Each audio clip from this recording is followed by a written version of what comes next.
বিপিএলের ঢাকা পর্ব শেষ। ৭ দলের বিপিএলের দ্বিতীয় পর্ব সিলেট গড়াবে ৬ জানুয়ারি সোমবার। ঢাকার মতো এখানেও প্রতিদিন মাঠে গড়াবে ২টি করে ম্যাচ, চলবে ১৩ জানুয়ারি পর্যন্ত। ঢাকার প্রথম পর্বে খেলা ৩ ম্যাচের সবগুলোতে বেশ দাপটের সঙ্গে জয় তুলে নিয়েছে রংপুর রাইডার্স। ৩ ম্যাচে ৬ পয়েন্ট নিয়ে রয়েছে পয়েন্ট টেবিলের সবার উপরে।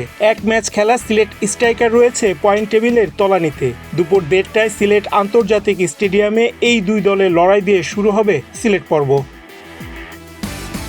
গ্লোবাল সুপার লিগ জয়ের আত্মবিশ্বাস নিয়ে বিপিএলে অংশ নিচ্ছে রংপুর রাইডার্স। দেশের প্রথম এবং একমাত্র দল হিসেবে বিদেশের মাটিতে শিরোপা জিতেছে নুরুল হাসান সোহানের দল।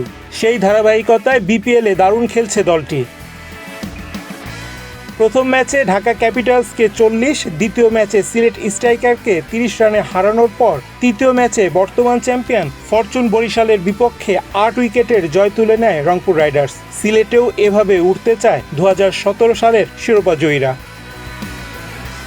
৩০ জানুয়ারি শুরু হওয়া বিপিএলের ৮ ম্যাচে ২০০ স্কোর হয়েছে ৩টি। সর্বোচ্চ চিটাগাং কিংসের ৫ উইকেটে ২১৯, প্রতিপক্ষ দুর্বার রাজশাহী।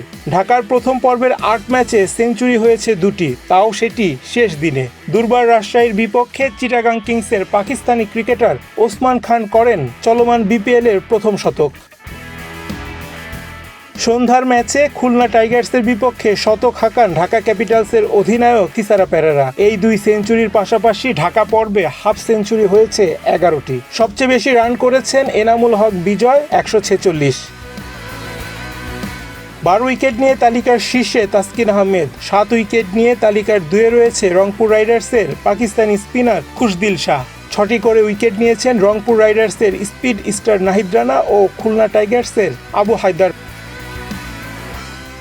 মিতব্যয়ী বোলিং করেছেন মেহেদী হাসান মিরাজ। তার spell ৪ over ১ maiden ৬ run ৩ wicket. তবে সবাইকে চমকে দেওয়ার মতো বোলিং করেছেন তাসকিন।